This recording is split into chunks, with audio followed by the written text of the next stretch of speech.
Hey trader, my name is Fabio and we're going to be analyzing EURUSD, the other major dollar pairs, and of course gold. So let's dive straight in. EURUSD here on the 4-hour time frame has pushed in towards its 4-hour supply zone. Now, a lot of you are currently looking for sells, which is definitely not wrong. So at the moment, we are definitely looking for sells, but we need to see some more confirmation. At this point in time, what I'm currently seeing is that we have some equal highs still open over here, which I would like to get swiped before looking for a short. Yes, there is already a possibility of the current order flow holding and pushing the market down lower, so do keep in mind you could be missing out on some potential nice sells in towards the downside. We have already tapped in towards 4-hour supply. We grab liquidity above this top liquidity high over here, just to show you that. And this was equal highs, by the way, with this high over here. So we took out that high, and then from there the 1-hour order flow is now bearish. So yes, we could already sell off from here in towards the downside, but I'm going to be looking at GBPUSD in a second, and that just looks a little bit better for a sell in my opinion. EU would be nicer if we grab liquidity above that high, then see a change in character, and then get that best selling opportunity in towards the downside in my opinion. So that's that. Yesterday there was a sell opportunity from this 1-hour area of supply, which I highlighted in yesterday's video. You could have taken it over here. However, I was looking for some bearish confirmation to continue the sells in towards the downside, but you can see that we just pretty much tapped in towards this order block, and then from there we just headed up higher. So for me, there was no real bearish confirmation to take any sells. If you did sell on top of this order block, I hoped you were able to make some profits, but for me, the ideal sell is now currently incoming. So focusing mainly on EU for the day ahead. Looking here at the daily time frame, do keep in mind we kind of have a key level of support where we're currently at on EU on the daily time frame, but obviously the overall momentum is still definitely in towards the downside, so I'm currently not interested in looking for buys at all. Going into the dollar index itself, it supports my bias for EU. We can currently see that the daily is still obviously very bullish. What are signs of the daily time frame slowing down? Well, that is the 4-hour flipping bearish. So when will the 4-hour flip bearish? Well, we'll see a 4-hour fractal shift once we break below this red line over here. For now, we've just retraced in towards this demand zone, and that is currently pushing the market up higher. So we saw the initial reaction over here. We swept liquidity underneath that low, saw a 4-hour change of character. So this is pretty much what's happening now.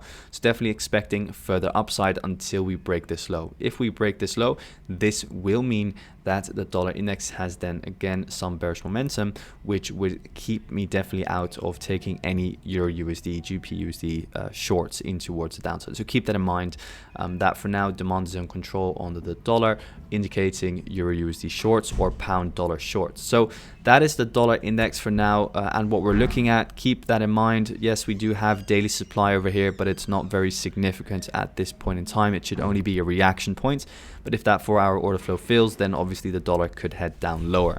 Going into AUDUSD next, we can currently see that we're seeing a retracement back in towards the highs, which again is pretty nice.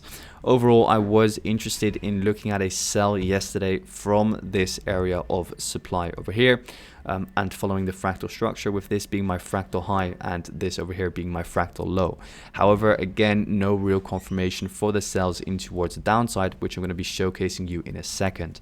What we had was this 4-hour area of supply. I then went into the 1-hour time frame, and on the 1 hour, what you're going to see is that we came back up during the New York session, by the way, in towards this liquidity high over here and that 1-hour supply zone, but then no bearish confirmation at all, so no indication that we were ready to sell off in towards the downside.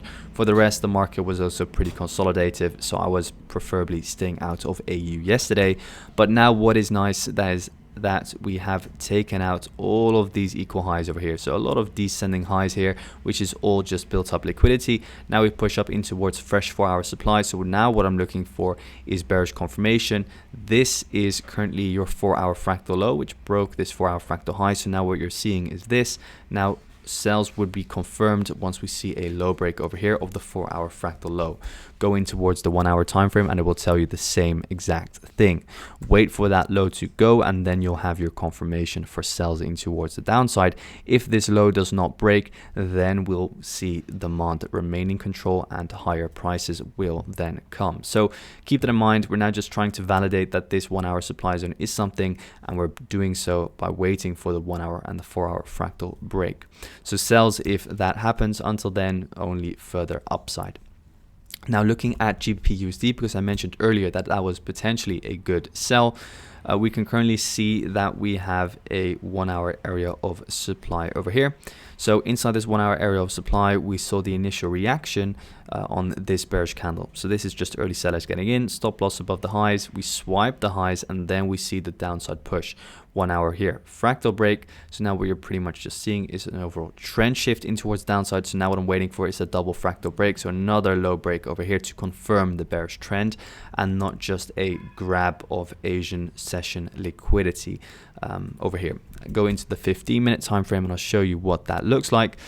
Here you can now see that we're just building up liquidity during the Asian session. We swipe below the Asian session on London Open here at 8 a.m. my time, and then we straight away see reversal back in towards the highs. Now, to confirm that this is not just a fake out, what I'm now waiting for, is for us to potentially just either see here a reaction to this 15-minute and then grab liquidity, for example, one more time above this high, and then, for example, see the bearish order flow continue. Or we could push up higher again and then we'll just wait for another fractal change in structure once again. But I'm just waiting for a little bit more confirmation on GU before entering any potential sells. Also keeping in mind that we do have this 1 hour area of supply still open with a liquidity low positioned right below it. So do keep that in mind. Let's go and have one more look at the 4 hour. Yeah, so that's the 4 hour fractal high. So indeed, as long as the black line, actually you don't want that black line broken because then you'll have a 4 hour fractal shift, but it could just be part of the liquidation. For me personally, it is already ready to sell off here GU. So I'll just be waiting for another low break and then get in on the order flow. Go into NZDUSD. What are we seeing on that pair? NU at the moment is very similar to AU. We can see that we've pretty much grabbed all the liquidity above these descending highs. Now this high here got faked out on, but now we're just waiting for the overall order flow to fill. So very similar to AU, we now need this low to break to confirm bearish order flow again and to look for further shorts in towards the downside. The only thing I do not like about NZDUSD is that we have not yet tapped into this 4 hour area of supply. That would be much higher probability to look for sells. But then again, we do have a valid 4 hour structure here and a liquidity high. So this is now your 4 hour fractal structure. If we break this low, then we have confirmation for those potential sells. So keep that in mind when looking at NU for now. Last of all, gold. Gold has been pushing up higher and higher since yesterday. So yesterday I was actually interested in getting in on the overall bullish order flow, which actually played out pretty well. Again, we were here near the third trend line touch. I know a lot of people were looking for sells on the third trend line touch, with this being their supply zone. But for me, I was looking actually to take out that liquidity and then see a sell-off in towards the downside. Also from a fundamental perspective, the dollar has been, the safe haven assets have been very strong. Obviously with what I explained in yesterday's video, that Biden has now allowed Ukraine to fire missiles which are from the US into Russia. So this led to higher prices on gold. So let's see now today what happens. For now, what we've seen is a nice liquidation of the high over here, and now a 1 hour supply zone has been created. This could cause an initial reaction back in towards the downside, in towards this order block over here, from where I would potentially be interested in looking for a long position once again. Go into the daily time frame and you can see that my interest in longs lies in the fact that we still have open supply here on the daily, and that obviously the overall order flow is still bullish. So we're still expecting higher prices from gold. What you often see in these instances when the market is this bullish is that it will provide us with these little liquidity grabs like over here and over here, and then just continue with its push back in towards the highs. There's also no liquidity in this overall push down. So for myself, I'm currently just looking at further upside on gold, and any shorting opportunity is just a short-term short, in my opinion, not a long-term one. So let's see, we've already built up some internal liquidity here now this morning on gold. Maybe we take that out, we push in towards this supply zone, and then we see a nice sell-off. This is a nice liquidation zone as it liquidated the overall range. We then build up liquidity right below the supply zone. So let's see if we can get a short-term sell to take out these equal lows, which we have over here on pretty much this weak trend line. So that's it for today, guys. Thanks so much for tuning in. Wish you all a fantastic trading day, and I'll see you inside Discord.